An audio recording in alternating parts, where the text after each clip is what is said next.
ভারতের পশ্চিমবঙ্গ রাজ্যের সঞ্জীভা গার্ডেনের একটি ফ্ল্যাট থেকে ঝিনাইদহ ৪ আসনের সংসদ সদস্য আনোয়ারুল আজিম আনারের খণ্ড-বিখণ্ড লাশ উদ্ধার করা হয়েছে। রাজধানী টেলিভিশন ডেস্ক প্রতিবেদনে বিস্তারিত। আনোয়ারুল আজিম ১২ মে চিকিৎসার জন্য দর্শনা সীমান্ত দিয়ে ভারতে যান। ১৬ মে থেকে নিখোঁজ থাকার পর বুধবার রাজ্যের বিধাননগরের নিউটাউন এলাকায় সঞ্জীভা গার্ডেন থেকে নিউটাউনের টেকনোসিটি থানার পুলিশ তার লাশ উদ্ধার করে। কলকাতা পুলিশ জানিয়েছে, দেহের মূল অংশ ট্রলিতে ভরে পাচার করায় এমপির সম্পূর্ণ লাশ উদ্ধার করা সম্ভব হয়নি, তবে কিছু দেহাবশেষ উদ্ধার করা হয়েছে। এ ঘটনায় উঠে এসেছে চাঞ্চল্যকর তথ্য। পুলিশ আরও জানিয়েছে, এ হত্যাকাণ্ডে জড়িত ৬ জনেই বাংলাদেশি নাগরিক। এমপিকে হত্যার পর ৫ জন দেশে ফিরে গেছে এবং ১ জন এখনও ভারতেই অবস্থান করছে। মূলত নিখোঁজের অভিযোগ পাওয়ার পর এ ঘটনায় জড়িত সন্দেহে ২ জনকে আটক করে ঢাকা মেট্রোপলিটন পুলিশ। জিজ্ঞাসাবাদে তারাই জানান, লাশ আছে সঞ্জীভা গার্ডেনে। সে খবর দেওয়া হয় কলকাতা পুলিশকে। পরে বুধবার এই লাশ উদ্ধার করে ভারতের পুলিশ। তবে বাংলাদেশে ফিরে আসা ৫ জনের মধ্যে ১ জন অন্য দেশে পাড়ি দিয়েছে বলেও জানা গেছে। আর ভারতে অবস্থান করা ব্যক্তিকে আটক করতে চেষ্টা করছে ভারতের পুলিশ। আরও জানা গেছে যে ফ্ল্যাট থেকে আনোয়ারুল আজিম আনারের খণ্ড-বিখণ্ড লাশ উদ্ধার করা হয়েছে।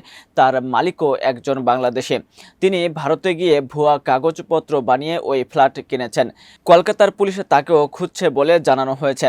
কলকাতা বিধাননগর পুলিশের ডেপুটি পুলিশ কমিশনার মানব শ্রীংলা বলেছেন, ক্যাব চালক স্বীকারোক্তি দিয়েছে ১৩ মে সোমবার যে ব্যক্তিকে সে গাড়িতে তুলেছিল তাকে হত্যার পর টুকরো টুকরো করে লাশ ছড়িয়ে দিয়েছে। পুলিশের সূত্র বলেছে, ওই ফ্ল্যাটে ৩ জনকে ঢুকতে সিসিটিভি ফুটেজে দেখা গেছে। তাদের মধ্যে একজন নারী। তবে ওই ৩ জনকে সেখান থেকে বের হতে দেখা যায়নি। পুলিশের কর্মকর্তারা বলছেন, যে ফ্ল্যাটে তাকে নিয়ে যাওয়া হয়েছে বলে সিসিটিভি ফুটেজে দেখা গেছে সেটি পুলিশে ঘিরে রেখেছে। সেখানে কাউকে এখনও ঢুকতে দেওয়া হচ্ছে না। পশ্চিমবঙ্গে আনোয়ারুল আজিমের হত্যাকাণ্ডের খবর নিশ্চিত হওয়ার পর বুধবার ঢাকায় নিজ বাসভবনে সংবাদ ব্রিফিং করেন স্বরাষ্ট্রমন্ত্রী। এ সময় পুলিশের মহাপরিদর্শক চৌধুরী আবদুল্লাহ আল মামুন ও ঢাকা মহানগর পুলিশ কমিশনার হাবিবুর রহমান উপস্থিত ছিলেন।